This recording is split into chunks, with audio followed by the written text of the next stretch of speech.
Welcome to Car Show Clip, a production of VintageCarStudios.com. Fasten your seatbelts. Here we go. My name's Jim Stoffel, here at from Gibsonia, Pennsylvania, here at Del Grosso's Auto Show, Central PA British Car Club. I brought up my 1967 Triumph TR4A, back here, red, black interior, and we're having a great time this weekend. Car about 20 years ago. It was in a barn. I found it in Sarver, PA, paid $850 for it. Had a blown head gasket, the engine was froze up, and I tried to get it free to be able to use it, but I couldn't, and that was good because it made me do the whole car. I then took it all apart. I took it all apart to the frame, and it took me 4 years to restore it. After a while, you kind of get tired of it. You need to take a break. You need to take 4 months off and then get back into it. So it took me that long to do it.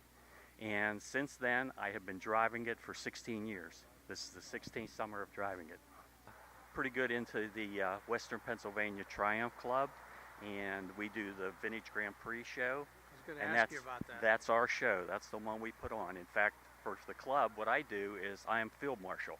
I decide where we're going to park those cars in the classes and how much space that we're going to give them. So this past year, we had 406 cars that we parked there for British Car Day at the Vintage Grand Prix. That's great. So it was a fun day. It was good. It didn't rain. It was hot, but it was good. It was a great day. My model is probably a little rare on the TR4As because it's a solid axle 4A. When the 4As came out in '65, they had independent rear suspension.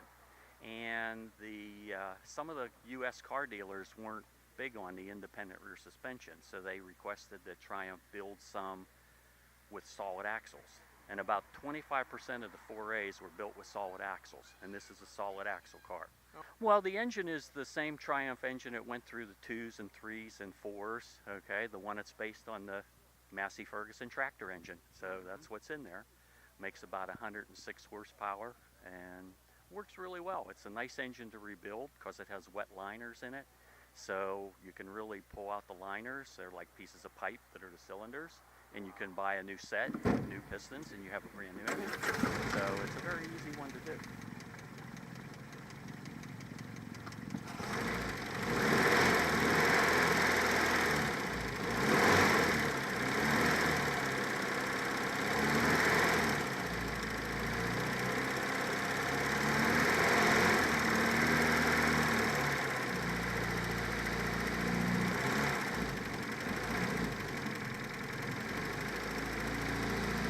Everything myself. Yeah, including the paint? Including the paint, yes. That's gorgeous paint. Including the paint. Wire wheels, those are aftermarket.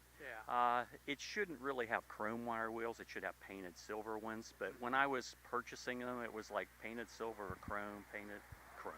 Oh. Yes, did the interior. Yeah. Basically bought a kit that had the seat covers and everything all sewn, but I installed them on the seats and, you know, did the carpeting and all the different things that went along with the interior. Crash pad and all that. Restoration was itself? 4 full years. Yeah. Okay, 4 full years of restoring it. That's like what you say, you might get tired of it. Huh? Yes, you do. You do. There were times I didn't touch it. It just sat. For one day when I was getting toward the end, I had the wiring harness. Okay, so I bought a new wiring harness and I brought it home and I laid it out on the garage floor. And she's like, how are you going to put that in there? You know, because it's wires everywhere. And so I just stretched it out to the rear, to the front, what goes to the middle, and start it. You know, but it just takes time. That's all. Draw a diagram. Yeah, or something. right. Yeah. Well, with a wiring diagram, it was color coded, so it wasn't too hard to do. You know, but she's like freaking, how are you going to do all those wires? But it's just how it is. That's just spaghetti on the floor, exactly. Right. Yeah. Do you have any idea, like, how much of an investment, if you wanted to tell us that, how much you might have in it and what it might be worth today? You know what? I bought it for $850. Okay.